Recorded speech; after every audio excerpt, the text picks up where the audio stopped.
Okay. The final scenes of All's Well That Ends Well, and it's used here again to resolve a big problem uh, in the story, which is the fate of Isabella's brother Claudio. Um, Now, I think we're going to start. I'm sort of going to go through the early scenes of the play and point out what I think are some salient features. And hope you'll follow me along. Hope you have your script at your elbow, as I do. We're going to start with the character of the Duke, who has the first lines, who has the last lines of the play, so it's clear that he's the dominant character. He is a Renaissance ruler with presumably close to absolute power within the law. And as we begin the play, we discover that he is leaving town. Now, the town in this case is Vienna. Shakespeare didn't generally uh, set plays in Austria-Hungary, as I think it was at the time. Well, it was actually still the Holy Roman Empire. That's a little out of his usual bailiwick. He usually sets plays in Italy and sometimes in France. Um, but here's the city of Vienna, who is ruled by a duke. And the Duke, for reasons which are pretty unexplained, but everybody is free to speculate about them, is leaving the city for an unexplained absence of indeterminate length. He has just suddenly told everybody, I'm going to go away for a while. And he has not given explicit reasons for it. And he has not given anyone an indication of when he's likely to return. So he bursts into this first speech with people standing around him, presumably, eager for information as to what is leading him to leave. And his very first speech is a little bit disjointed, in my opinion. There's a crux in the language. There's a place where the writing, as it's given to us in the folio, which is of 1623, which is our main source, there's a disjointedness in this first speech. Of government the property to unfold, he says to Aeschylus, Aeschylus being his sort of right-hand judicial man. Of government the properties to unfold would seem in me to affect speech and discourse, since I am put to know that your own science exceeds in that the lists of all advice my strength can give you. Then no more remains that to your sufficiency as your worth is able, and let them work. That sentence doesn't make a lot of sense. Some critics postulate a printer's error. My own director suggested that it was myself when I directed it. I think I simply changed the and. Sorry, that cannot. Just a moment.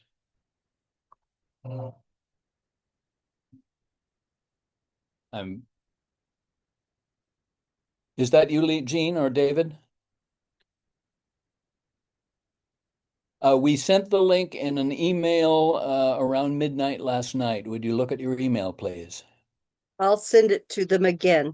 Yes, Janie will send it to you again. So Just a minute. it'll arrive in a minute. I have to get back to my screen, okay? Yeah. Uh,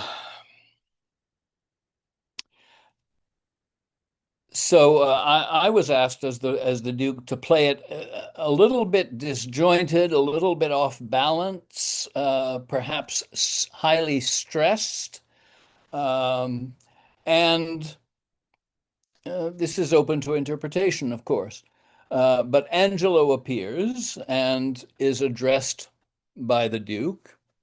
And I'll give you some indications why I don't think that the Duke has been a very involved ruler in the actual running of the city.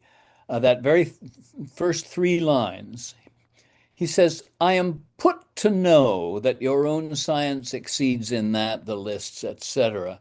One thinks of Aeschylus as a close advisor, and yet the phrase put to know, which to me implies I have been informed that,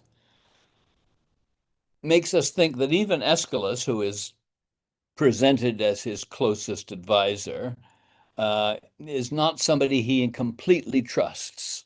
That he needs to bridge a certain distance between them and say, I've heard very good recommendations about you, and therefore I think you're probably um, very fitted for the role you're in. But if Aeschylus expected that if the Duke were to leave town, Aeschylus would step up into an executive position, at least to bridge the time that the Duke is absent. He's to be disappointed because he says, call hither, I say, bid come before us Angelo. Now, we know nothing about Angelo, but except that his name implies angel, it implies virtue. And okay, thank you. Um, and sorry, we're having a little trouble on our end. Um, so Angelo appears, and generally speaking, Angelo's appearance will tell us something about him. Sometimes he's in uniform, sometimes he's dressed entirely in black, or in something that he is later described in some versions as priestly garb. Um, and he reports, he is called for, he reports, and it turns out that the Duke is going to bestow great authority on him to run the state in his absence. So the Duke says to him, there is a kind of character in thy life that to the observer doth thy history fully unfold. And he makes a speech about virtue in rulers and how it needs to be shared and sent out to the ruled. Anyway, he ends by saying at line 43, hold therefore, Angelo, in our remove be thou at full ourself. Mortality and mercy in Vienna live in thy tongue and heart. And then explicitly, he places Aeschylus in a subordinate position to Angelo. Old Aeschylus, though first in question, which to me means theoretically perhaps he should be the next in line, is thy secondary. Take thy commission. So for Aeschylus, who's standing there, I think, with a long record of government service, this is maybe a bit of a slap in the face that Angelo, who is younger and a junior to him, is the one who's being elevated into the position of great power. Angelo himself seems a little uneasy, and he replies, now, good my lord, let there be some more taste made of my metal before so noble and so great a figure be stamped upon it. Metal is interesting here. It's spelled in my version Mettle, and we talk about we use the word to talk about strength of character. But it is the same word as metal, and therefore stamped upon it. So he's saying basically, before you make a valuable coin out of me, you better be sure that I'm gold and not brass. That seems the implication of these lines. Um, the Duke will have none of it. No more evasion, he says. We have with a leavened and prepared choice proceeded to you, therefore take your honors. I don't want any back talk from you. I've thought about this decision. I've slept on it. I'm confident with it. Take your commission. Um, and there's another passage just before he goes that probably we should pay attention to. I'll privily away, he says. This is now line 65, 67. I'll privily away. I love the people, but do not like to stage me to their eyes. Though it do well, I do not relish well their loud applause and aves vehement. Nor do I think the man of safe discretion that does affect it. Once more, fare you well. So he's saying, I'm not going to make a big fuss about wherever I'm going, which I choose not to share with you, um, because the common people, they crowd in on you, and their breath is bad, and that's the implication, I think. People like you and me, we are above that sort of mingling with the populace for reasons of popularity. So suddenly he's gone, um, and Angelo and Aeschylus are left alone. Each of them has been given a document. And Aeschylus says, I shall desire you, sir, to give me leave to have free speech with you, and it concerns me to look into the bottom of my place. I need to read the fine print here and find out exactly what my commission is. A power I have, but of what strength and nature I am not yet instructed. And Angelo says, 'tis so with me. So they go to talk about it. We'll find not long after that it is, in fact, Angelo who has been furnished with the major responsibility, and Aeschylus is in a secondary position. So that's what's happening at the top level of society. The Duke departs the city. There's going to be a power vacuum unless Angelo steps up with Aeschylus's help and administers the affairs of the state. Very typically, as in Shakespeare, our second scene is a prose scene. We've been in verse, high-flown verse, as fits state affairs. And now we're in the low life, and we soon learn that we're in backstreet Vienna, where the brothels are. And though there was no implication of it in the first scene, we learn pretty quickly that we're going to be spending some time slumming with the sexual underworld of Vienna. This, again, is the first time, I think, in Shakespeare we've had any kind of meaningful glimpse of this level of society. And we have a character named Lucio and a couple of gentlemen that he's bantering with. Now, these scenes will mostly be in prose, as befits low-life characters. The other two are probably young gentlemen too, like Froth, whom we'll meet a little later. But they're basically making a lot of jokes about sex and about the prostitutes that it appears all of them frequent. Um, and there's banter back and forth. I won't talk much about it for the first couple of pages. There's jokes about here's Mistress Overdone. She enters. Now, she is the madam of the main brothel, we think, in town. She has a number of women in her employ, and quite a number, it's implied, of well-born clients. Because one of these gentlemen says, behold where Madam Mitigation comes. I have purchased as many diseases under her roof as come to $3,000 a year.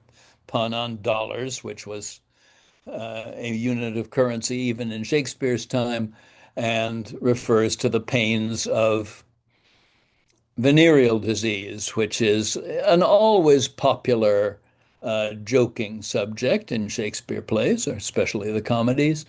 And here is going to be more present than most. Because one of them says, a French crown more, says Lucio. Thou art always figuring diseases in me. There's a French crown joke also in Midsummer, you may remember. French crown color beard that Bottom talked about.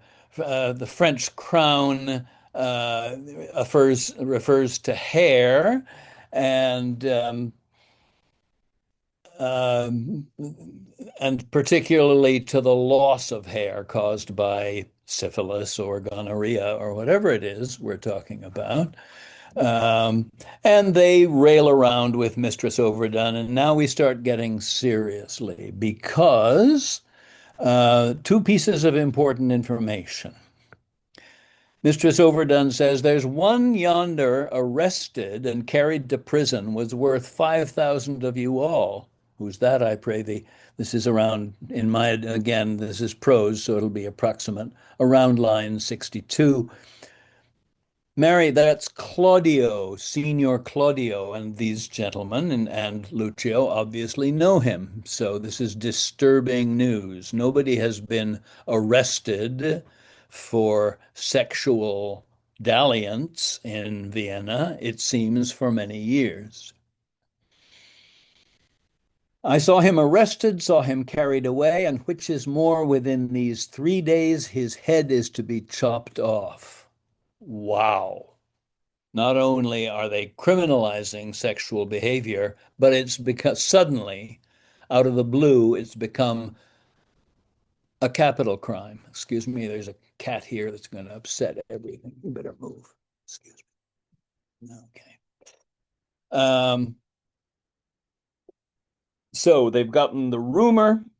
Pompey, who is Mistress Overdone's pimp, um, I'm not sure whether it's properly pronounced by the Elizabethan Pompey or Pompey, but I'll stick with Pompey for now. Um, Yonder man is carried to prison, he says, and Mistress Overdone, what's his offense? What has he done? Pompey, a woman. What's his offense? Groping for trouts in a peculiar river. So there's sexual humor happening all through this. But um, this is the second piece of important news, which is all houses in line 98, all houses in the suburbs of Vienna must be plucked down. There is actually a program that is sending teams around to disassemble houses. Now, houses in this particular usage means brothels, houses of ill repute. So suddenly there's clearly been a political revolution at some level above them. This appears to have happened within a matter of days of the Duke leaving. And war is being declared on the sex trade. We're going to knock down the houses that are frequented by prostitutes and their customers.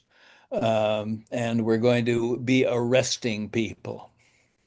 And we don't yet know the details of why Claudio has been arrested, but we're going to learn very soon because here he comes.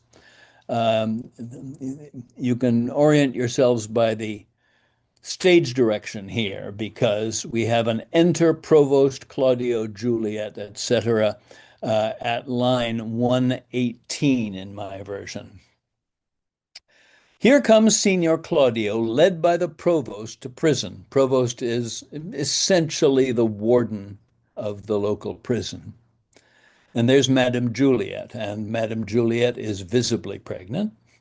And Claudio is a young man. In some versions of the play, he carries, as Elizabethan criminals often did, papers attached to them that essentially say, this man is an adulterer, or in this case, this man is a fornicator. We're going to hear the verb fornicate a lot because it's the sort of legalese word for sex outside of marriage.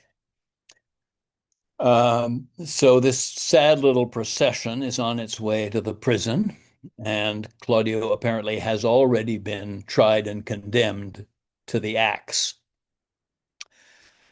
He remonstrates with the provost, who says, I do it not in evil disposition, but from Lord Angelo by special charge.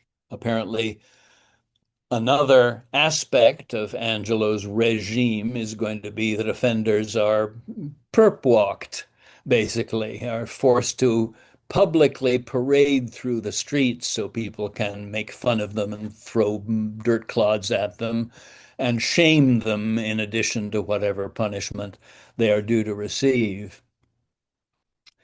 So Lucio, whom we don't know very much yet, but we'll get to know him more and more. Lucio is a man about town, a gay blade, we might call him.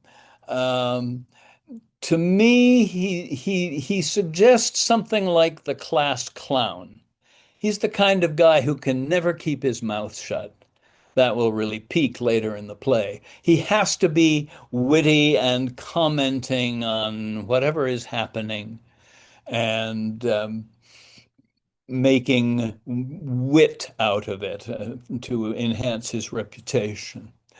But at this moment, because Claudio is in fact a friend of his, he's serious enough to say, um, what's thy offense, Claudio? I'm at line 139 here. What is it? Murder? No. Lechery? Call it so. And the provost tries to pull him off, and he says, one word, good friend. Lucio, a word. Thus stands it with me. Upon a true contract, I got possession of Julietta's bed. You know the lady, she is fast my wife, save that we do the denunciation lack of outward order. They are betrothed. They have exchanged vows. The vows have been solemnized. Perhaps they've even been to church and had the banns read once or twice, but the wedding ceremony has not yet taken place, so they are technically still unmarried people. Um, Shakespeare himself was in the same situation, you may know. When he married, he married, the banns were only read twice because the lady was pregnant. She was Anne Hathaway, who is called Agnes, I guess, in Hamnet, and was 8 years, I think, older than Shakespeare. He was still only 18 or 19. Um, um, I still don't see Jean. Were you able to talk to Jean or? No, okay, we don't know. I hope she can get connected. Um, so in Elizabethan England, a betrothal was regarded as almost tantamount to a trial marriage. It was not unusual for young people to consummate the relationship before the wedding, but not in Angelo's Vienna, obviously. Angelo is cracking down. So he's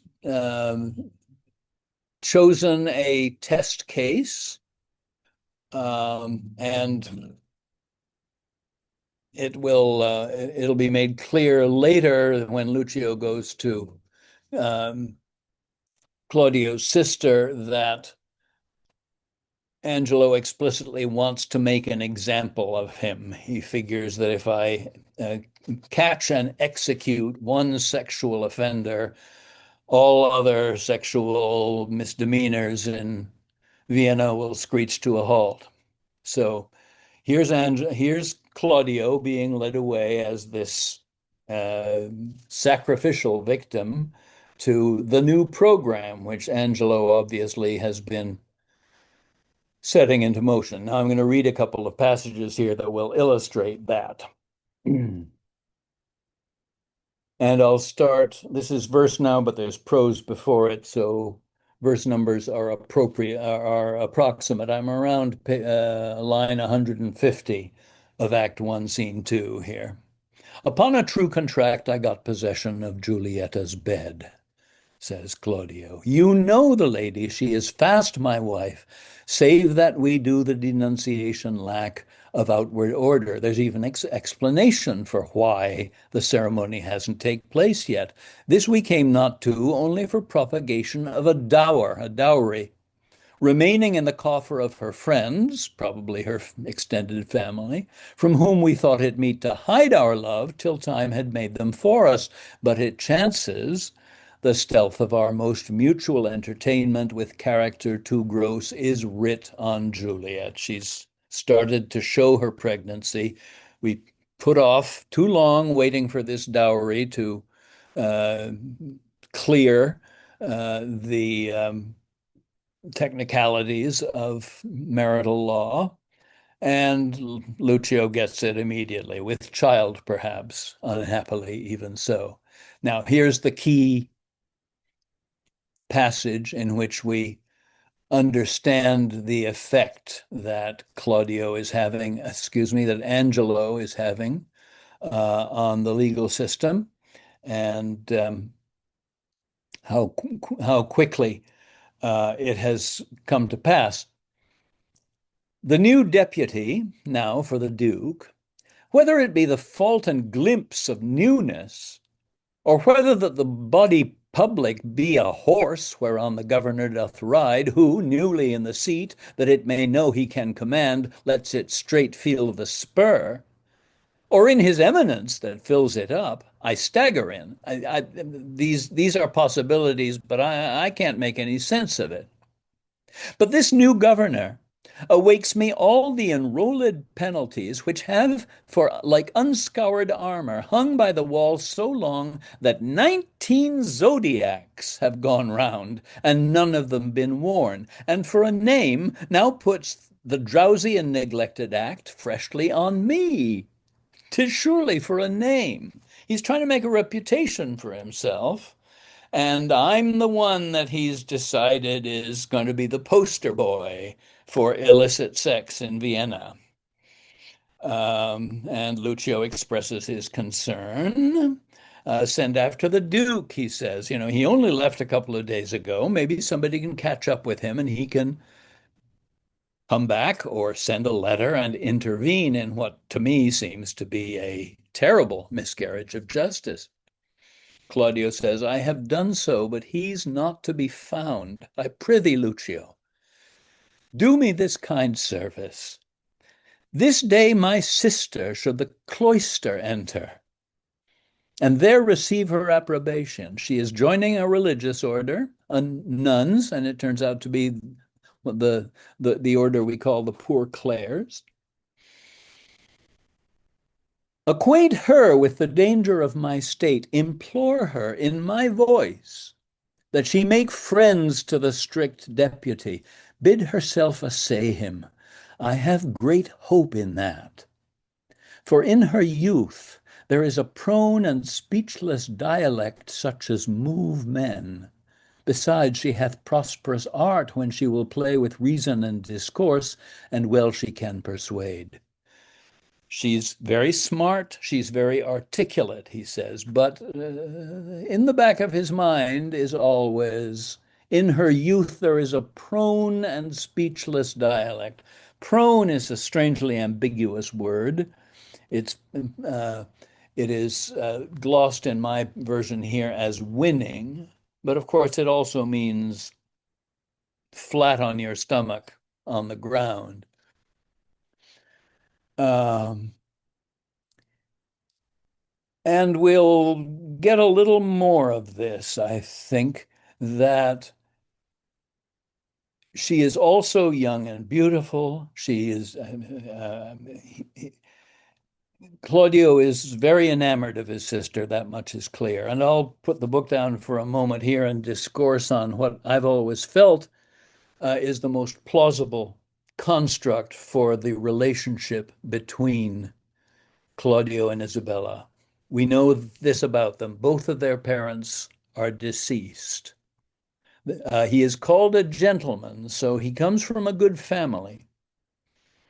Um, we don't know which of the two is older, but it makes a lot of sense to me that she is the older and he the younger brother. And I imagine it to be one of those relationships in which, after the death of their parents, she's had to be surrogate mother for a while. Any young man after a while is going to bridle under that.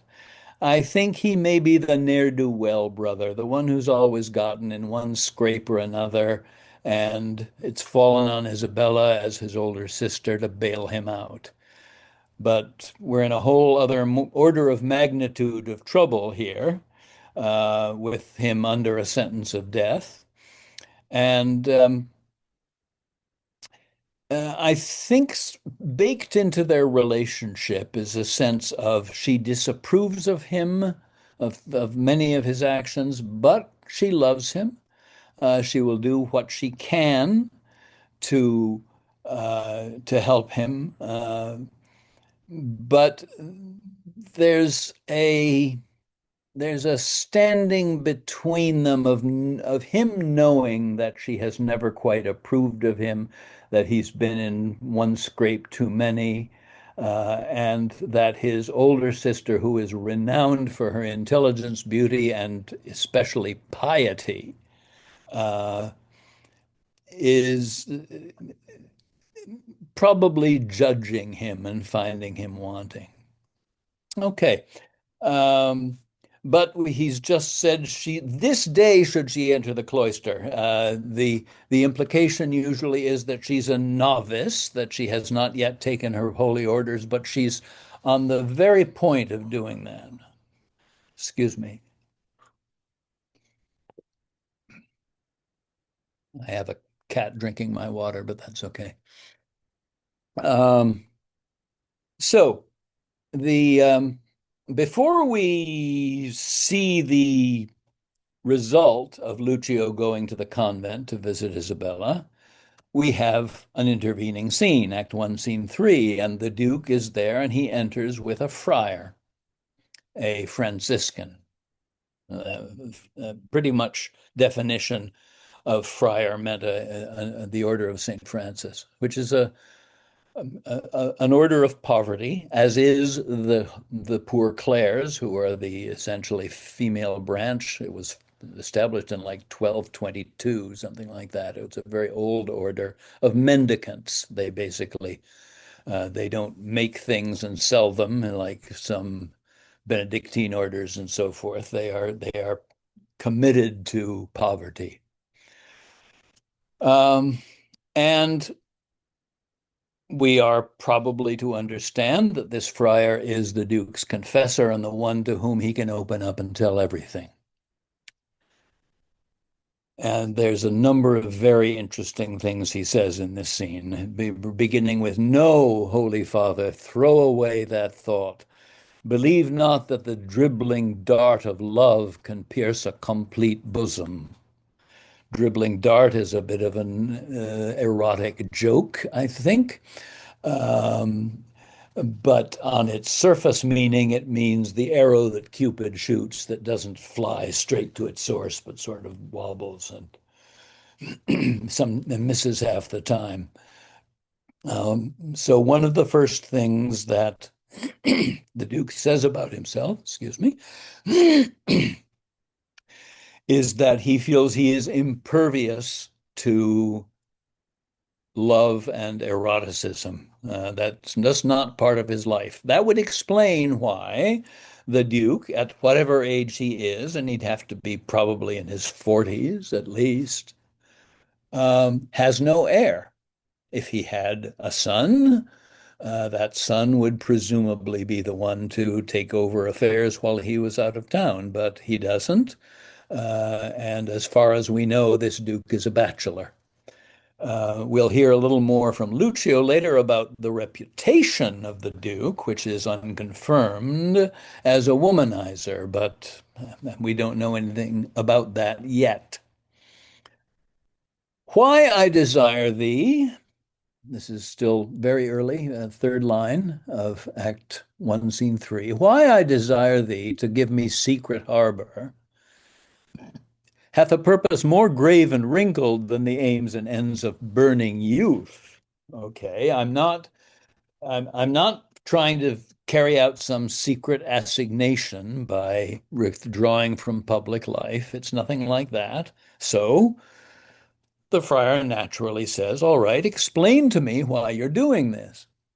My holy sir, none better knows than you how I have ever loved the life removed and held in idle price to haunt assemblies where youth and cost witless bravery keeps. So he reiterates again what he said in the first scene when he said, I love the people, but do not like to stage me to their eyes. He does not think of himself as a popular leader. He is um, um, he doesn't like crowds. He doesn't like mingling with the common people. I have delivered to Lord Angelo, a man of stricture and firm abstinence, my absolute power and place here in Vienna, and he supposes me traveled to Poland. For so I have strewed it in the common ear, and so it is received. Pause. Friar doesn't say anything. He needs a prompt. Now, pious sir, you will demand of me why I do this. Gladly, my lord. And here is a key speech. We have strict statutes and most biting laws, the needful bits and curbs to headstrong weeds, which for these 14 years we have let slip. Now that's funny because we heard in the previous scene when Claudio was talking to Lucio, he said, um, 19 zodiacs have gone round and none of them been worn. There's a disparity here. People who like to pounce on Shakespeare say, you see, he couldn't even get his numbers straight. One person says it's been 14 years, the other says it's been 19. Uh, but in fact, I think there's an explanation for that. It is in Claudio's interest in defending himself to say, well, those are old laws that have just been, it's been like 20 years since anybody cared about that. Whereas the Duke, who is responsible for the case, says, I don't know, it's been a dozen years or so since I really enforced these laws. So I've always liked this apparent disparity as a little insight into character, how people bolster their argument by tweaking the facts a little bit. Now, as fond fathers, having bound up the threatening twigs of birch only to stick it in their children's sight for terror, not to use, in time the rod becomes more mocked than feared. Birch rods were the classic uh, weapon to hand of Elizabethan mothers and fathers to discipline their children. I remember when I was very, very young, there was talk of my father's belt. We never saw this belt. I'm not sure it existed, but if we really messed up, we knew it was going to be the belt. But after a while, you start to believe that it's a figure of speech and not an actual threat. So that's what he's saying, basically. I have left the laws unenforced for so long that they have no effectiveness left anymore. So this is now the state of affairs. Our decrees, dead to infliction, to themselves are dead, and liberty, which means basically license to, it's not the American 4th of July sense of liberty here, but a sense of lack of order and lack of social discipline. Liberty plucks justice by the nose. The baby beats the nurse, and quite athwart goes all decorum. So basically, things have gone to hell because I have never wanted to crack down on the increasing crime problem here in Vienna. And this is really what I'm doing. And he goes forth in the same scene, but another speech later. Sith 'twas my fault to give the people scope, 'twould be my tyranny to strike and gall them for what I bid them do. It would be inconsistent in me suddenly to turn around and start enforcing laws, and plus, it would probably make me rather unpopular with the people. And I'm trying to avoid that. Therefore, indeed, my father, I have on Angelo imposed the office, who may, in the ambush of my name, strike home, and yet my nature never in the fight to do it slander. And to be so he is my stalking horse here. He is my deputy. I can come back maybe in 6 weeks, maybe in 6 months, and find that he's turned everything around, made people respect the law once again, maybe had to hang a couple of the worst offenders. But I'll come back and inherit a situation in which order has been restored and people have respect for the law again.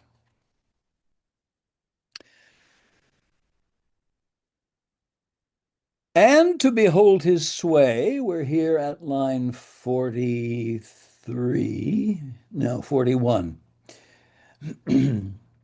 And to behold his sway, I will, as 'twere a brother of your order, visit both prince and people. Therefore, I prithee, supply me with the habit, and instruct me how I may formally in person bear like a true friar.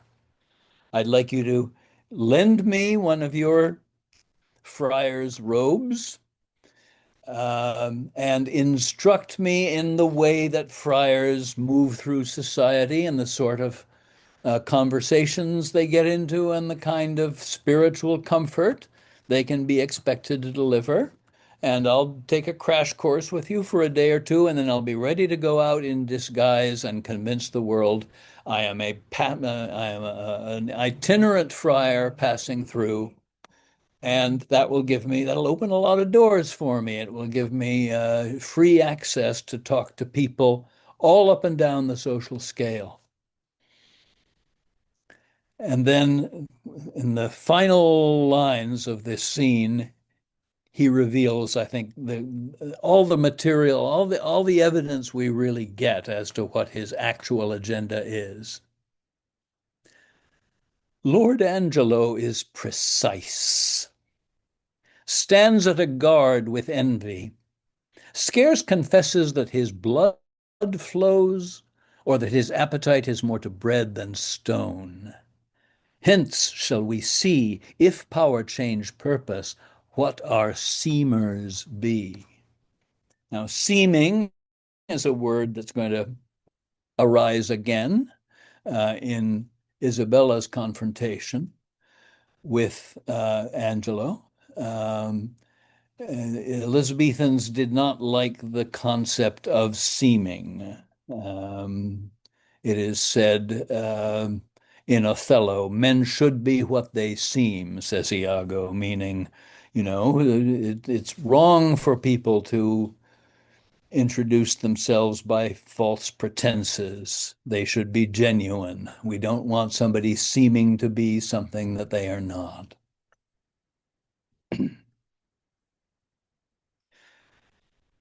So now we have the setup. We're next going to see the Duke as a friar, and he's going to be able to move through parts of society that he's maybe never seen before, the lower classes, the criminal classes, and at a distance observe what Angelo is doing. Why? I have a pet theory that the Duke, as a man of middle age now, having neglected one of the great responsibilities of a ruler, which is to provide for his succession.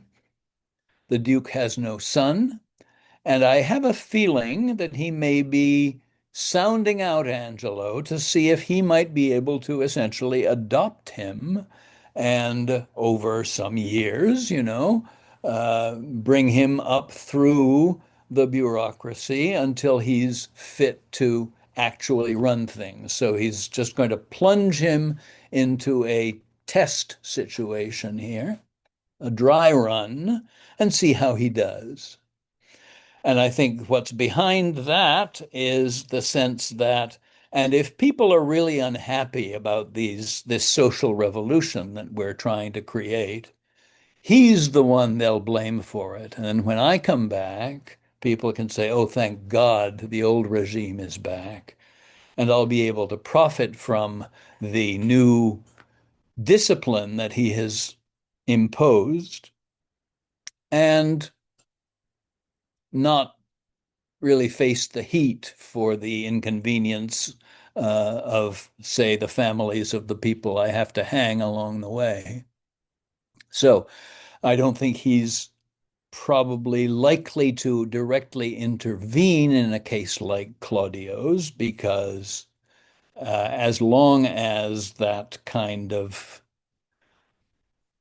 austerity, stringency can be hung on Angelo, then it won't touch him personally. So this may point to a certain insecurity in the Duke and a sense that he doesn't have social capital to expend by himself trying to change the atmosphere of liberty, as he calls it, of anarchy is too strong a word, but disrespect for the law and a certain amount of social chaos, which he has allowed to grow in his absence. I'll say here that years ago I read a novel by Anthony Burgess called,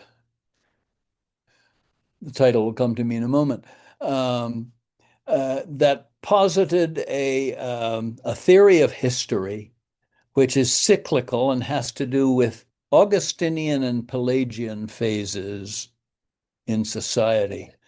And essentially, the idea is this: the Pelagian phase in a society is one in which people are thought of as basically good and perfectible.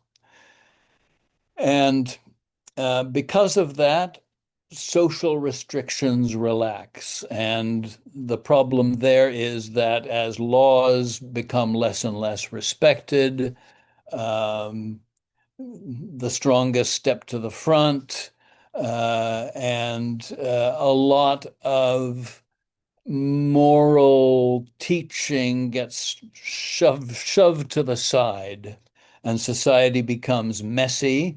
Individual freedom becomes the banner, and for that reason, a lot of license in social interaction gets permitted.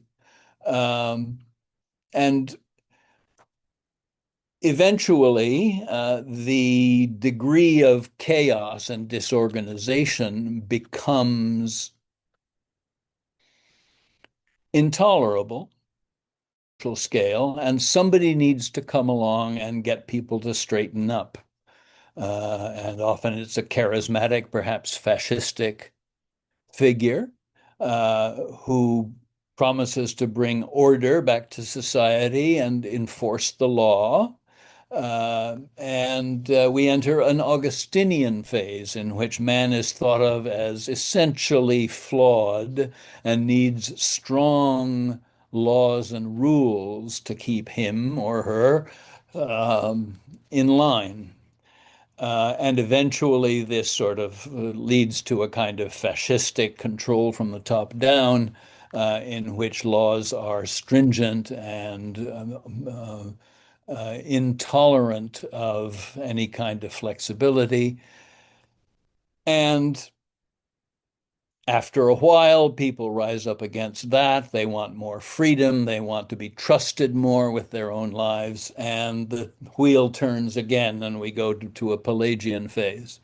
And this is a cyclical thing that will repeat over many, many times in the evolution of a society. So I found that model a useful way to look at this moment of transition here between what Burgess would call a Pelagian phase of permissiveness, and back, because of its own excesses, back to an Augustinian phase of rigorous control of government from above. So I'll leave it at that. I don't want to theorize too much on something I've never really studied, but it was a useful model for me when I was directing the play. Finally, we get our other main character, Isabella, and this is Act One, Scene Four now, which takes place at the convent. And it's Isabella in conversation with an older nun. And the very first thing she says is very revealing. And have you nuns no farther privileges? And the nun, thinking, oh, this young girl, she's afraid of having to cut her hair and get up at 4 o'clock in the morning and so forth. She said, well, I need to know if you're really going to be into this. Are not these large enough? She says. And Isabella says something very revealing. Yes, truly, I speak not as desiring more, but rather wishing a more strict restraint upon the sisterhood, the votarists of St. Clare. Now, we'll have a great deal to say about Isabella, who is undeniably gracious, intelligent, a very good arguer, and deeply spiritual, and has a very strongly developed sense of personal morality. Um, why is Isabella entering a convent? That's going to be the question that every production has to answer. There was one uh, fairly popular interpretation when I was younger that Isabella sees the sort of collapse of society around her into license and immorality and just can't take it and wants to flee into the convent where she won't have to deal with men, among other things, and the various depredations that they work on society. That thought, I think, has kind of outworn its usefulness.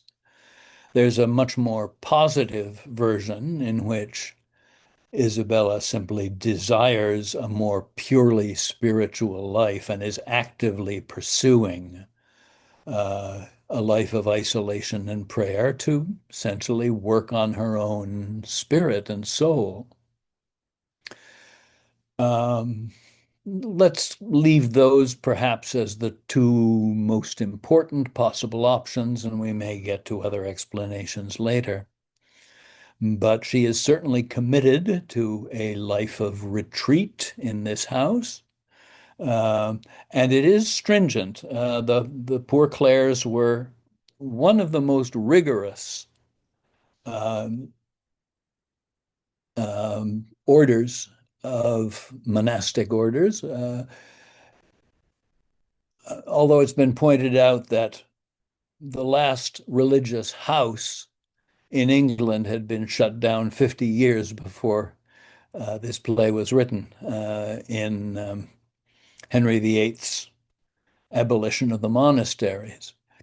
But Vienna at this time was still a Catholic city. It was in the Holy Roman Empire. And whatever Elizabethans knew about holy orders, they could project onto the Shakespearean model of the city of Vienna. So there's a sound outside. It turns out to be Lucio. This older nun who is rather fussy and flustered, I think. Oh my, it's a man's voice, she says. And she gives very specific instructions as to how you interact with men here. Turn you the key and know his business of him. You may, I may not. You are yet unsworn. When you have vowed, you must not speak with men but in the presence of the prioress. Then, if you speak, you must not show your face, or if you show your face, you must not speak. This convent obviously has a very specific set of rules, which are going to be pretty restrictive. And apparently, this has no impact on Isabella's fervor to join the order. She's still all in. So she is delegated as the one who is not yet an actual sworn nun to find out what this man wants here. And in comes Lucio, and he explains what has happened. Um, Rather famous line he greets her with, "Hail, Virgin, if you be, as those cheek roses proclaim you are no less." He asks, "Where is Isabella?" He says, "Ah, that's me." Okay. Gentle and fair, I'm at line 24. Gentle and fair, your brother kindly greets you. Not to be weary with you, he's in prison. Woe me for what, says Isabella, for that which, if myself might be his judge, he should receive his punishment in thanks. He hath got his friend with child. Sir, make me not your story. You're come on, don't you're putting me on. 'Tis true. Now Lucio is very uncomfortable being in the presence of a woman to whom he can't, use his usual tricks and charm. So I think he's shifting from one foot to another and trying not to say anything that will frighten this young girl too much.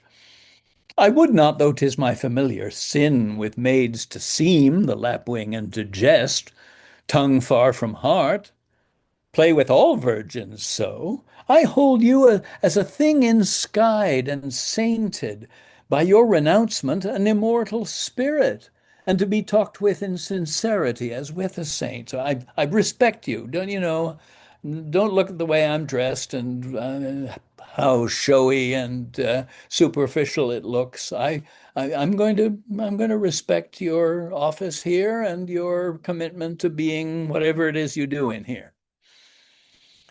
Um, and now he feels he has to sort of explain. It's as if you were talking to a 9-year-old and didn't want to say anything that would scare her by being too explicit. So he's very indirect, says, "Your brother and his lover have embraced. As those that feed grew full, as blossoming time that from the seedness the bare fallow brings to teeming foison, an architectural metaphor, agricultural metaphor, even so her plenteous womb expresseth his full tilth and husbandry." And she goes right to the point. Someone with child by him, my cousin Juliet.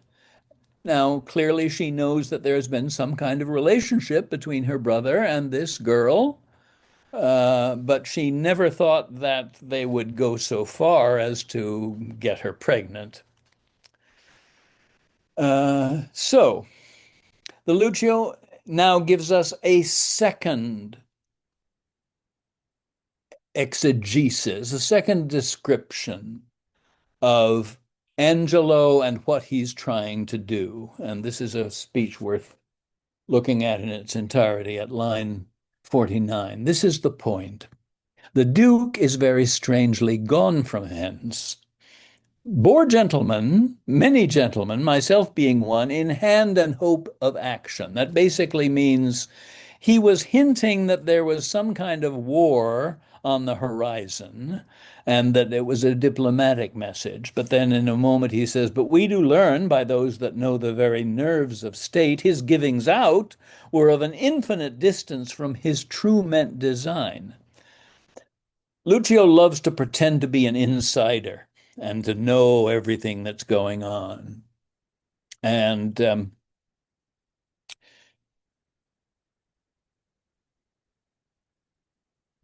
so he always uses language that implies that he's closer to the secrets of power than he really is.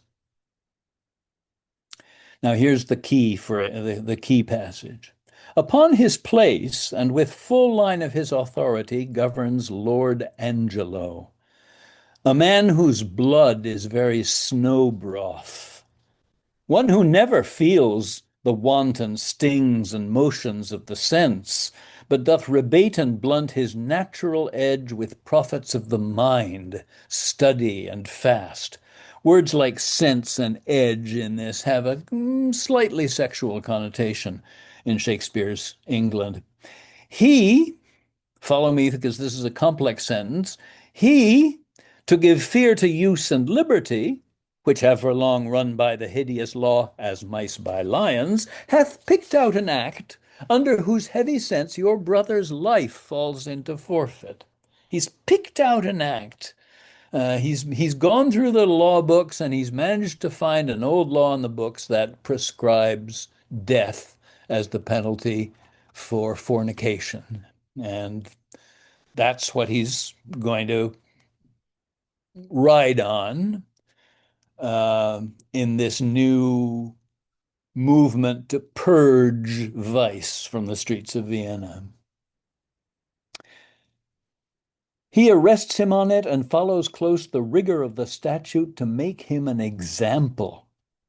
All hope is gone unless you have the grace by your fair prayer to soften Angelo, and that's my pith of business twixt you and your poor brother.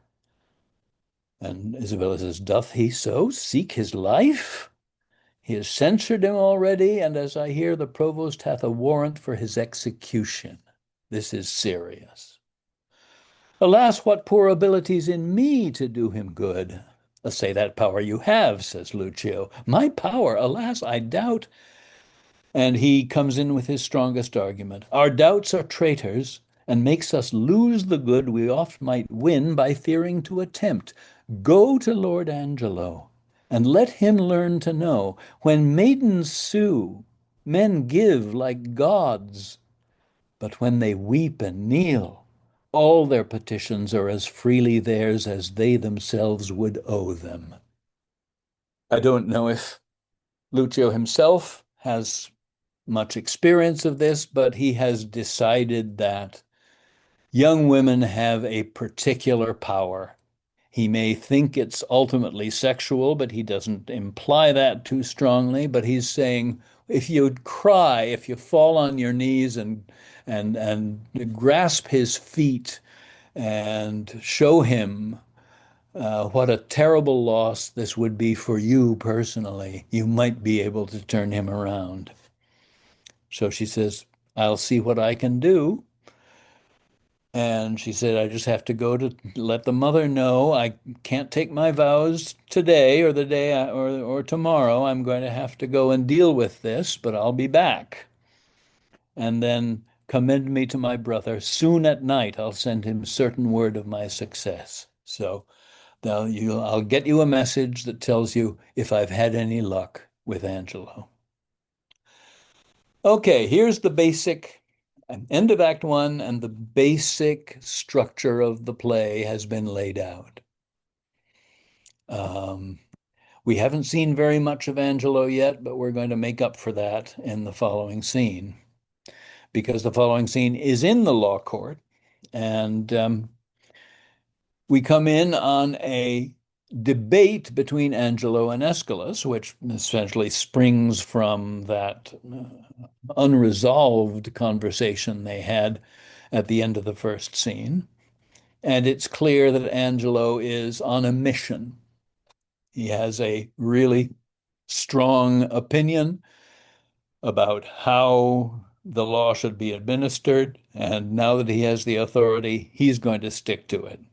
So we must not make a scarecrow of the law, setting it up to fear the birds of prey, and let it keep one shape till custom make it their perch and not their terror. We've all driven past a cornfield and seen crows sitting on the scarecrow, obviously unafraid.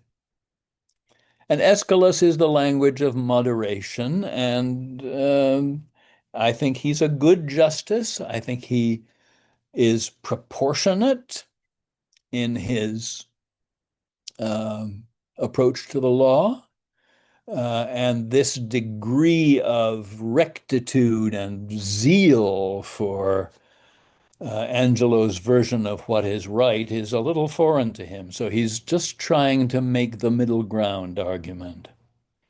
Ay, but yet let us be keen and rather cut a little than fall and bruise to death.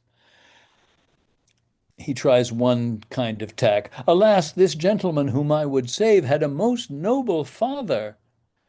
And I think that's a half line after that. And I think there's a pause there in which Angelo gives him a look of scorn that says, what, you're telling me because his father had money, we should treat him special? So that's out. He starts again. Let but your honor know, whom I believe to be most straight in virtue, that in the working of your own affections, had time cohered with place, or place with wishing, or that the resolute acting of your blood could have attained the effect of your own purpose, whether you had not sometime in your life erred in this point which now you censure him, and pulled the law upon you. He's just asking for a little empathy from Angelo.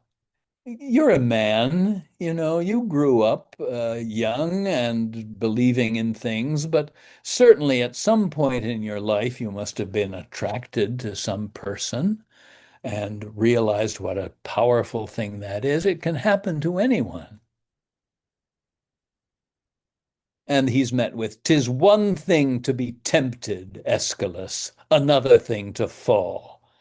And now the line is drawn. Angelo is saying, I am above that kind of weakness that lead men to disport themselves with women.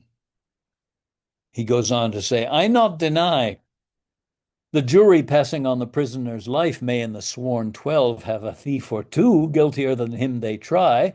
What's open made to justice, that justice seizes. Who knows the laws that thieves do pass on thieves? 'Tis very pregnant. Yeah, I'll cut a little bit. You may not so extenuate his offense, for I have had such faults. But rather tell me, when I that censure him do so offend, let mine own judgment pattern out my death, and nothing come impartial. Sir, he must die. And of course, if you know anything at all about dramatic irony, your antennae go up hearing this. He is essentially predicting what is sure to happen, that he, in fact, is going to fall victim to the same temptation that Claudio did and not be responsible for his actions. So, um, he is someone who believes the law is the law and that such a situation will never affect him. He does not care about sex. He does not care about women. And he sees no reason that the personal passions of individuals should do anything to change the law. At this point, I'm reminded of another character we've encountered in this class. Does anybody have an idea who I might be talking about? I see no hands. I'm Malvolio. thinking, yes, Malvolio indeed. Um, Now we're in deeper water here than we were with Malvolio. Malvolio didn't really have any power to inflict great pain on anyone. But you got a very similar character, and I think both Malvolio and Angelo can be seen as men ambushed by love. Um, as we will soon see, um, Angelo is going to be just as vulnerable to Cupid's arrow, if you want to call it that, as Malvolio was. The thing is, Malvolio is in a more festive comedy, and he can be dealt with a certain amount of humiliation, but he's not a real threat to the world of Twelfth Night. Whereas Angelo is in a position of great political power, and it's going to be very consequential, both whether he behaves in his chosen upright persona of personification of justice, or whether he caves to some kind of sexual attraction. And of course, that's going to happen. Everything is set up for it. So he keeps saying things like, "See that Claudio be executed by 9 tomorrow morning," and then of Juliet a little later he says, "See you the fornicatress be removed." That's how much compassion he has for human failing. But before the main plot can advance, we have an interlude, and the comic characters take center stage for about 10 minutes. And it's Elbow the constable, another character who reminds us of a character we've met already. He's almost a carbon copy of Dogberry in Much Ado. To the Specifically to the mangling of language and the attempt to use big words and end up using the one that is the opposite of the meaning you intended. I'm going to gloss over this pretty quickly because I want to get back to the main plot. Um, Here's Pompey, who calls himself a tapster, that is to say, the guy that turns the tap and fills the glasses from the ale barrel, but is clearly actually a pimp in the employ, bawd being the Elizabethan word, in the employ of Mistress Overdone. And uh, even in modern British legal parlance, I think they sometimes call a brothel a disorderly house. That's what Shakespeare would have called it. Um, and there's a good deal of backtalk here. Elbow the constable has a wife. The wife has somehow been lured into this brothel, and something happened there that we're never told exactly what happened, but it seems it was of a sexual nature and shocked the pants off her. And she's run to her husband, the constable, and told him to close this house down. So he has raided the place and he has carried off two people, the pimp Pompey and Froth, who is an aimless young gentleman who has had the misfortune to be in the place when the raid happened. And he's dragged them in front of the judges. And they go back and forth and back and forth. Uh, I'll just give you a I'll just give you a taste because I love this language. Sir, she came in great with child and longing, saving your honor's reference, for stewed prunes. Sir, we had but two in the house, which at that very distant time stood, as it were, in a fruit dish. A dish of some threepence. Your honors have seen such dishes. They are not china dishes, but very good dishes. No, no, no.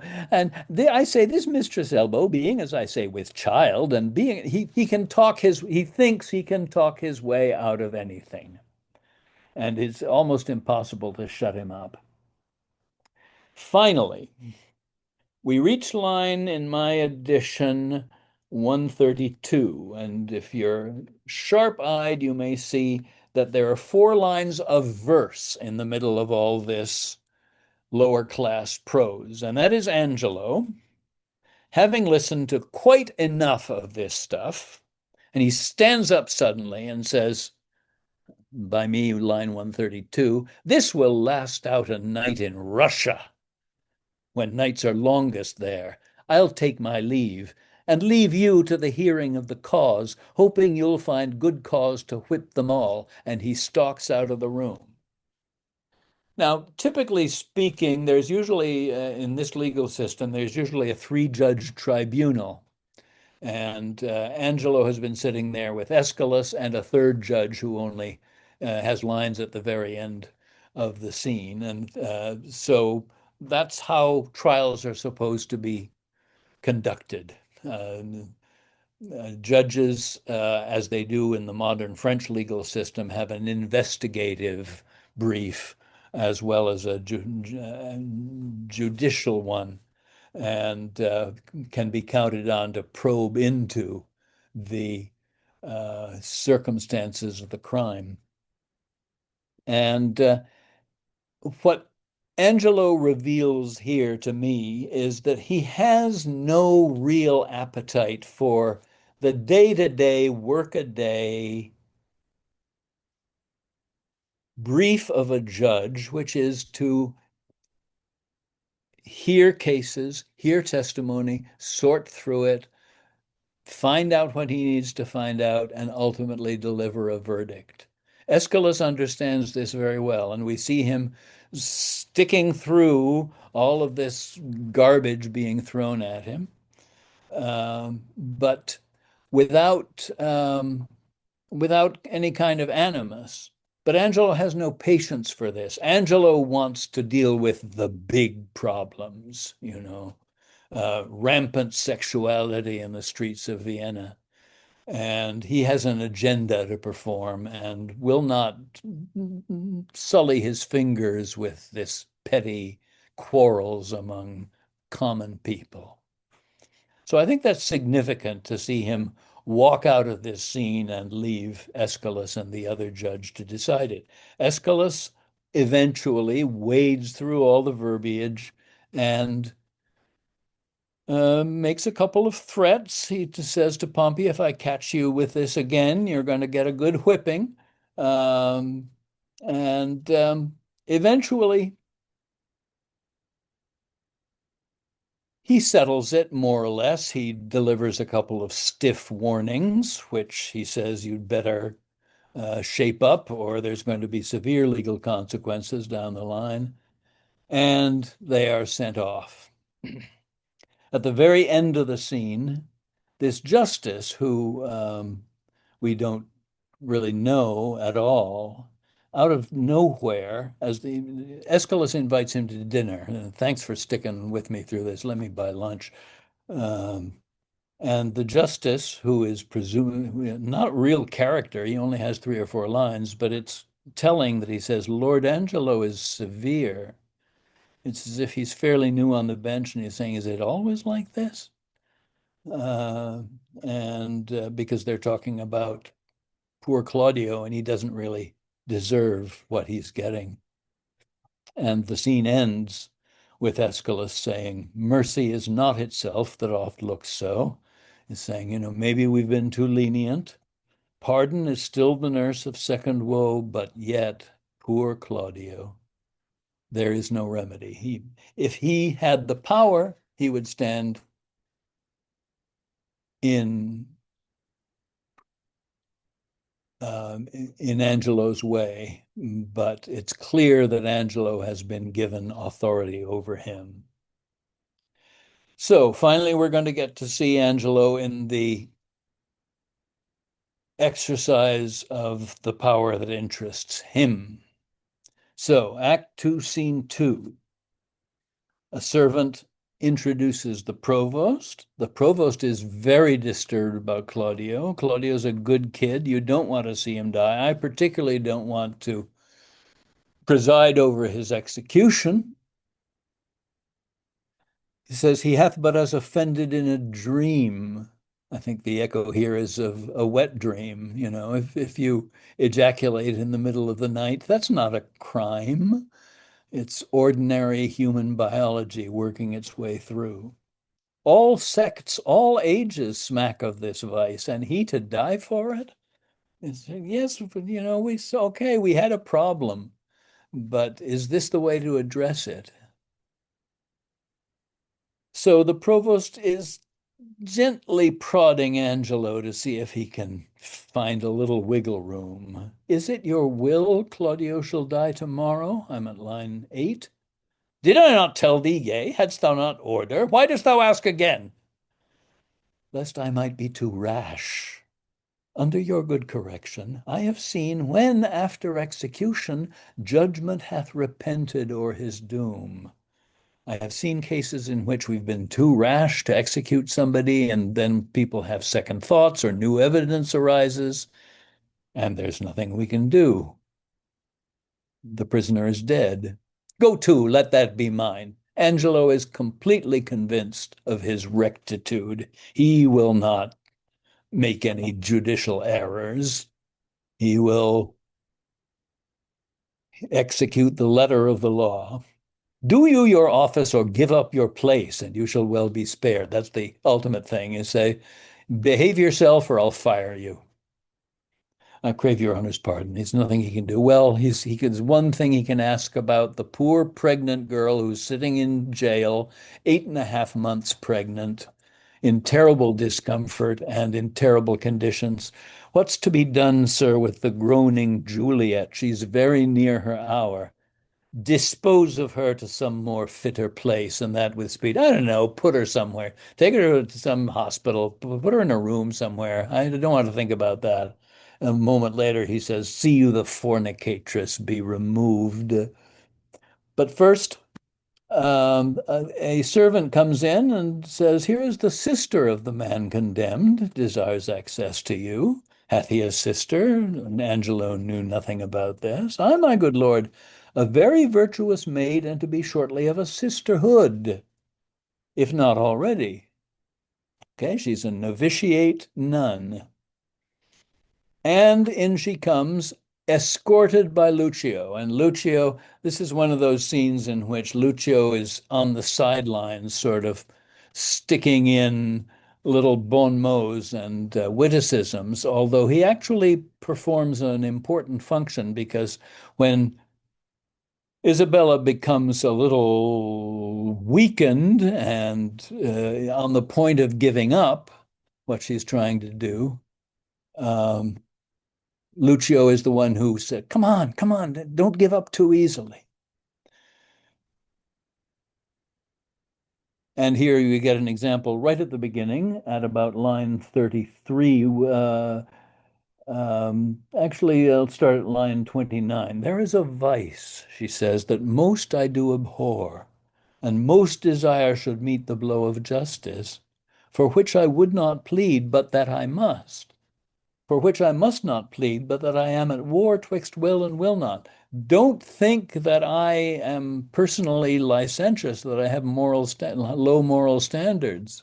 I know this is a bad thing my brother did, but the gospel says, love the sinner, abhor the sin, but love the sinner.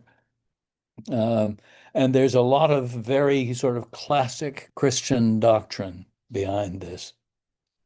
Well, the matter? I have a brother is condemned to die. I do beseech you, let it be his fault and not my brother. Punish the fault if you will. Don't punish my brother. And Provost, who is also watching heaven, give thee moving graces. He sees what she's trying to do. And Angelo is completely obdurate. Condemn the fault and not the actor of it? Why, every fault's condemned ere it be done.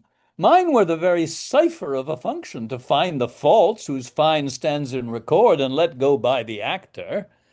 Who am I supposed to punish if I can't punish the criminal? Oh, just but severe law, I had a brother then. Heaven keep your honor. And she's giving up right from the get-go. She turns to go, and that's where Lucio, importantly, intercepts her. Give it not over so. To him again, entreat him, kneel down before him, hang upon his gown, you are too cold. To him, I say. And she decides to try again. Must he needs die? Maiden, no remedy. Yes, I do think that you might pardon him, and neither heaven nor man grieve at the murder. I will not do it. But can you, if you would, look what I will not, that I cannot do? He's just like a wall, a stone wall. He is not to be moved. And a couple of lines later, he says he's sentenced, 'tis too late. And I think he thinks he's shutting the door on her, metaphorically. That's when Lucio says, "You are too cold." And I think the scene begins to turn as she reaches down into her heart and begins to speak from there. Too late? Why, no, I that do speak a word may call it back again. Well, believe this. No ceremony that to great ones longs, not the king's crown nor the debuted sword, the marshal's truncheon nor the judge's robe become them with one half so good a grace as mercy does. If he had been as you and you as he, you would have slipped like him. But he, like you, would not have been so stern. That's a mistake she makes. You would have slipped like him. He has explicitly, earlier in the scene, said the opposite to Aeschylus. I would never do a thing like that. And that hits him. That makes him mad. Pray you be gone. But she doesn't give up. I would to heaven I had your potency, and you were Isabel. Should it then be thus? No, I would tell what were to be a judge and what a prisoner. Lucio encourages her. And she starts getting into what we have to call Christian philosophy here. Why, all the souls that were forfeit once. I'm at line 72. And he that might the vantage best have took found out the remedy. How would you be if he which is the top of judgment should but judge you as you are? Oh, think on that, and mercy then will breathe within your lips like man new made. This is touching. It's not enough to really change his direction, but he softens a little bit, and he gives the classic lawman's response.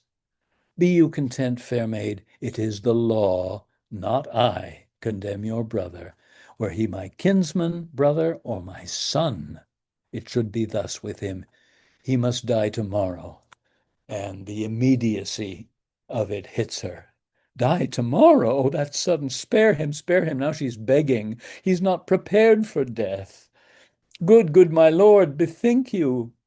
Who is it that hath died for this offense? There's many have committed it. And he's been waiting for this one. He's been waiting for somebody to cue him to give his little speech about how we're in a new regime here.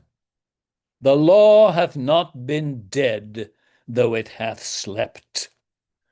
Those many had not dared to do that evil if that the first that did the edict infringe had answered for his deed. Now 'tis awake, takes note of what is done, and like a prophet looks in a glass that shows what future evils, either new or by remissness, now conceived, etc., yet shows some pity. She says, I show it most of all when I show justice, for then I pity those I do not know. He has all of his arguments ranked up, one right after the other. And they're all, in their own sense, altruistic. You see, the law doesn't play favorites. The law doesn't come down hard on people who don't deserve it. It's the law, and you have to obey it. And I am its avatar. I am the one who is charged with enforcing it. So couple of lines now I think right here at line 103 or 4, Isabella really takes off, and here's where I think the scene begins to flow in a different way altogether. Oh, it is excellent to have a giant's strength, she says, but it is tyrannous to use it like a giant. Could great men thunder as Jove himself does, Jove would ne'er be quiet, for every pelting petty officer would use his heaven for thunder, nothing but thunder. Merciful heaven, thou rather with thy sharp and sulphurous bolt splits the unwedgeable and gnarled oak than the soft myrtle, but man, proud man, dressed in a little brief authority, most ignorant of what he's most assured, his glassy essence, like an angry ape, plays such fantastic tricks before high heaven as makes the angels weep, who with our spleens would all themselves laugh mortal. This great speech, which is justly famous, I think is the scene that turns the tide. And it needs to be a little bit explored, I think. Man, proud man, dressed in a little brief authority. Yes, I mean you, Angelo. Most ignorant of what he's most assured, his glassy essence. Glassy is a very complex word here because glass means a mirror. So someone had seen monkeys cavorting in front of mirrors, seeing that other image that they couldn't get to. I think that's one element in it. The other is his glassy essence. It's fragile. It's the spark of divinity in him, which is so very fragile and more than he ever knows. And also glass in the sense of mirror, in that we are a reflection of God. We are made in the image of God. So um, it's a very convoluted image, but this man is like this ape capering in front of a mirror, and the angels look down and weep for man because he thinks he's doing something wonderful and grand. And with our spleens, they would all laugh mortal. If angels were as weak as us and as easily able to dismiss people's pain, they would cry for us. They, sorry, if they had our lack of compassion, they'd laugh at us, but instead they're crying.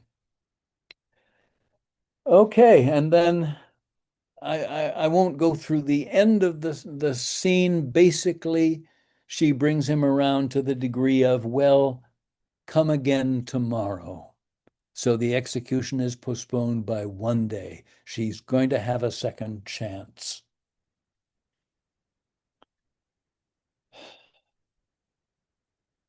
And she leaves finally. And Angelo has a soliloquy, which is a wrenching soliloquy. What's this? What's this? Is this her fault or mine? The tempter or the tempted, who sins most, huh? Not she, nor doth she tempt, but it is I, who lying like the violet in the sun, do as the carrion does, not as the flower, corrupt with virtuous season. Can it be that modesty may more betray our sense than woman's lightness? Having waste ground enough, shall we desire to raise the sanctuary and pitch our evils there? Oh, fie, fie, fie! What dost thou, or what art thou, Angelo? Dost thou desire her foully for those things that make her good?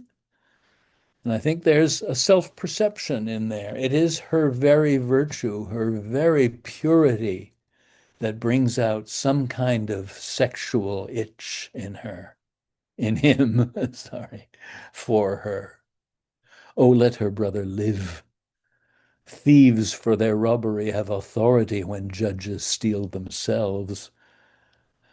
What do I love her? A word that he never thought would pass his lips. That I desire to hear her speak again and feast upon her eyes? What is't I dream on? Oh, and then he sees, I know what's going on here. The devil's using her. the common enemy of man, as he's called elsewhere in Shakespeare. Oh, cunning enemy, that to catch a saint with saints dost bait thy hook. He feels like a man who's walked up to a cliff edge in the night and just seen it, the truth in the nick of time, and stepped back. Most dangerous is that most dangerous is that temptation that doth goad us on to sin in loving virtue. And now he's completely at sea. He doesn't know which way to turn. Never could the strumpet, with all her double vigor, art, and nature, once stir my temper. But this virtuous maid subdues me quite. Ever till now, when men were fond, I smiled and wondered how. And we leave him in this quandary. He has no idea what he's going to do. Um, and like Malvolio, although not nearly as funnily, he is overcome by something on the spectrum between romantic love and sexual desire.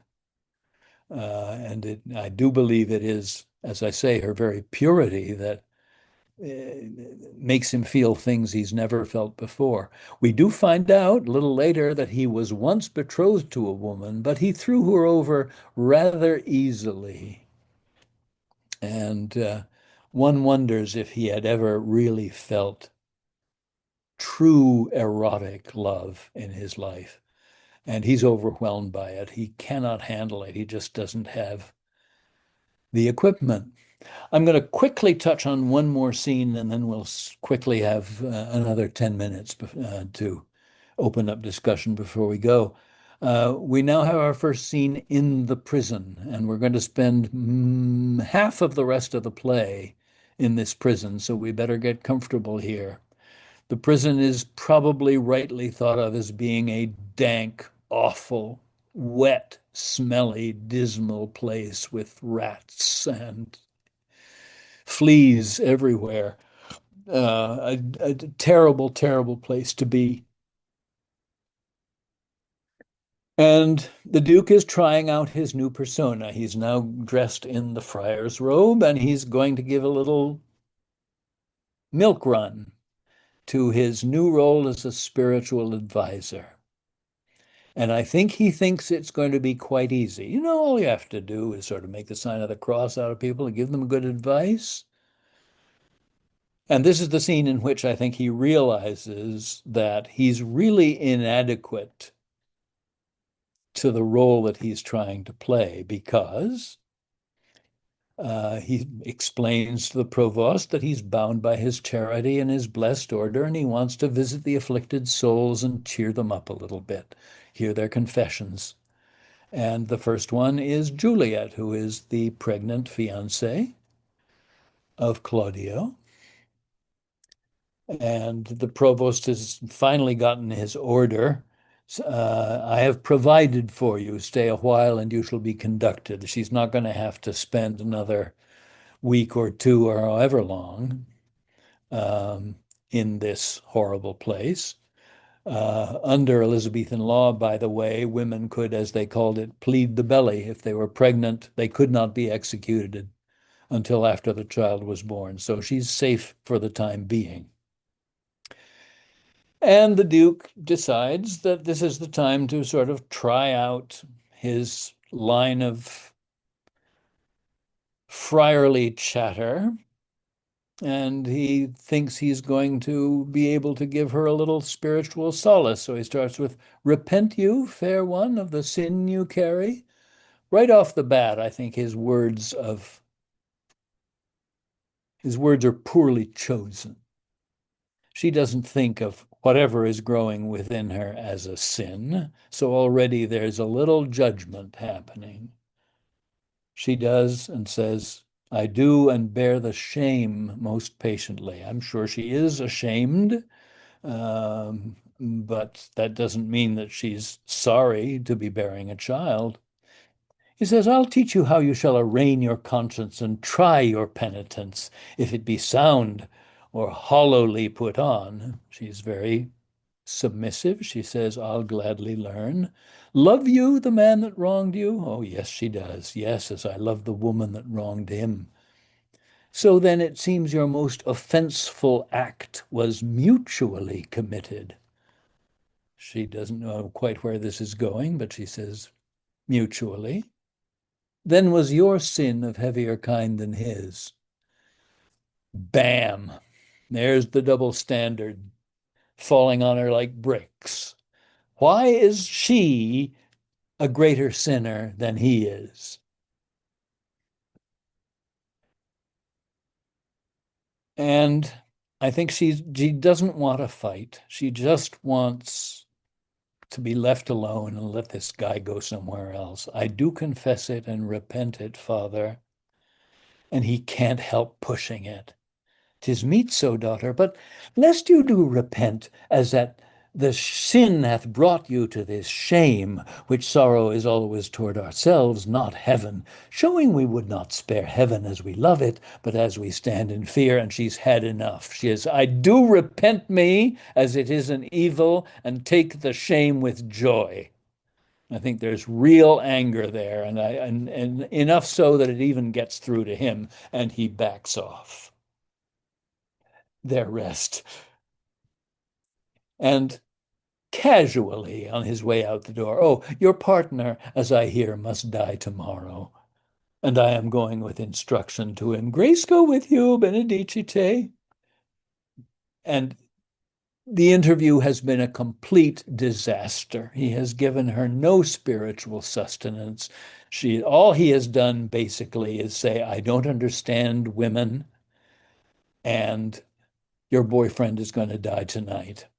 And that leaves her in a tiny soliloquy with, oh, injurious love that respites me a life whose very comfort is still a dying horror.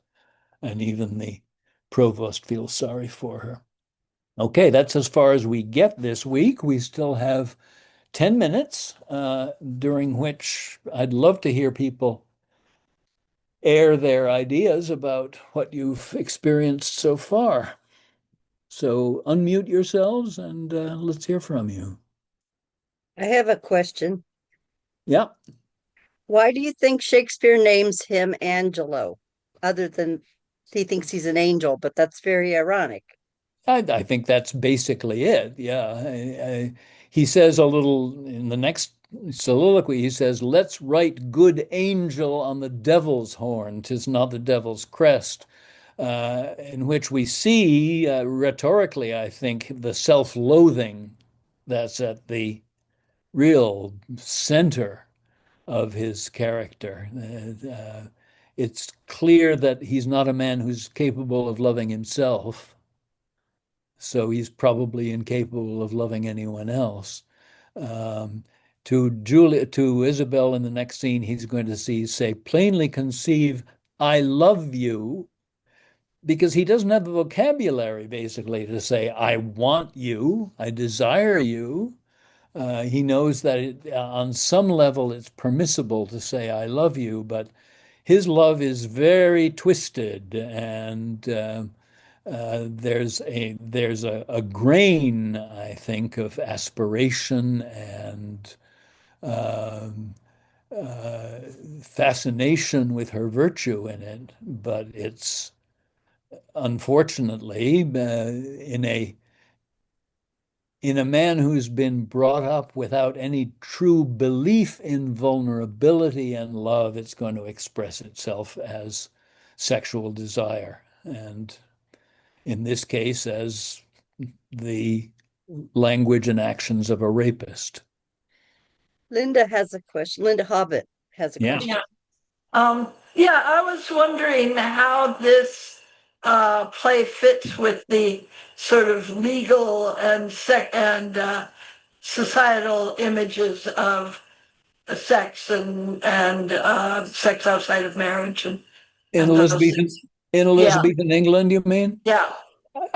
I think it's a rather draconic version of it, but yes, the Elizabethans were very hard on sexual deviance of any kind. Mhm. Um, uh, which is why homosexuals, really had to keep a very low profile. And uh, Probably not to the point of executing people, executing young people for fornication, but it's a slight exaggeration, I think, of the strictures uh, Mhm. that the Protestant now church. Remember, it's been 50 years since the Protestant church has replaced the Catholic Church in England, but it is very prescriptive. Shakespeare's father was severely castigated for missing church. He stopped coming every single Sunday, and it drew the attention of the authorities. He was fined. I think he lost his job as an alderman. Uh, the church was looking over your shoulder all the time, and in enforcing its particular kind of morality. Uh, I'll just point out though that as you said at the beginning that Stratford Shakespeare had basically a hand-fast marriage with Anne Hathaway. So Yeah, but he wasn't legally married either, so Mm. no, I mean, as soon as she began to show her pregnancy, they realized they needed to go to church and get the sanction of the church, and they did. They couldn't have continued living in sin. Is that what?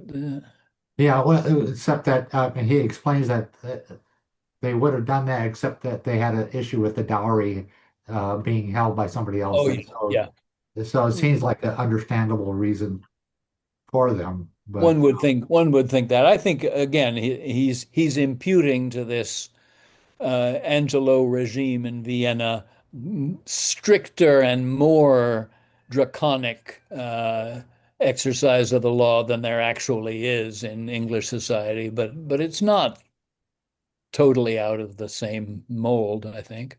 yeah. Mhm. Martina had a question. Yeah, Yeah, Marty. I have what's with the Dukes? I mean, these in these different plays. I mean, they're like, oh yeah, they're getting close to middle age. They don't have any kids. They have some issues governing. I mean, is this like a standard? Like this is the head guy, right? But then Yeah. No, there's plenty of other it's like, there's plenty of other dukes in Shakespeare that are married uh, for whom this is not an issue. I think right now I'm doing a reading with some friends of Henry VI, Part Two, and that depicts the Duke of Gloucester and his marriage to his lady, who gets in big trouble for consorting with sorcerers. And that's a very, mature and affectionate relationship. Um, I don't think it's anything about dukes in particular. I just think we've happened to have a couple of instances here of unmarried dukes who are sort of wondering what to do with the rest of their lives.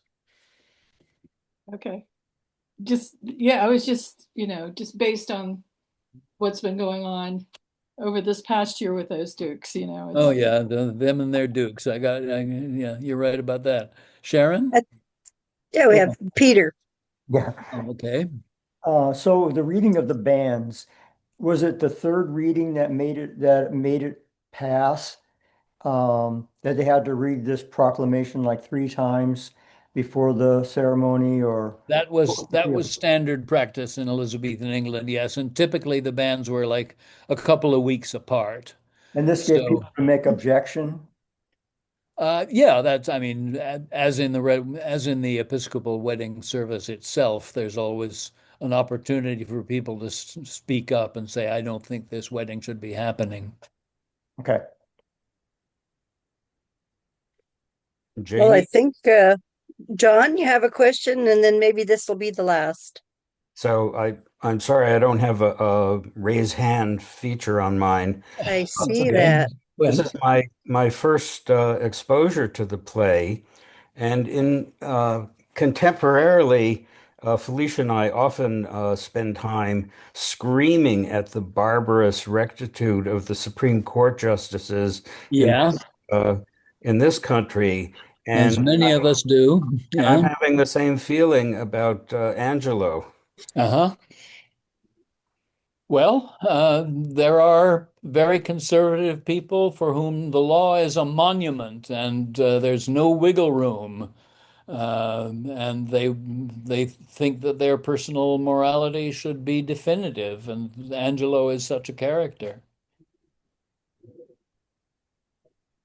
That's why we try to keep people like that out of positions of great influence. But ourselves, speaking for ourselves, we've lost that. We've let the balance go too much one way.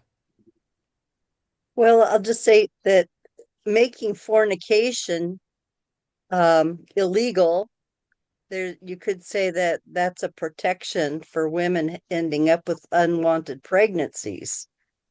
Um, Yes, there's that a there's case. a sense that, well, they know what happens when you get a baby. Yeah, but So, then an abandoned woman not married would have no recourse. well, that's the point. I mean, what good are you doing to society in creating an unwed mother with no means of support by executing her co-respondent? I guess the word is. Um, it's you know that's why, as we'll talk about in the second session on this, the main theme of this play is the mitigation of justice by mercy and finding a balance that is good for society and fair to individuals, because we haven't seen it yet. Well, we will hopefully see something like that next week, right? We hope we will. There's one thing I want to say now that everyone is in the Yeah. room. After it took me some weeks to do, but I discovered I had an old videotape of the 1989 production of Measure for Measure in John Hinkle Park, and Linda remembers it. I know Joey was in it. Joey played a sex worker, as I recall. Um, uh, it's been 38, 37 years, I think.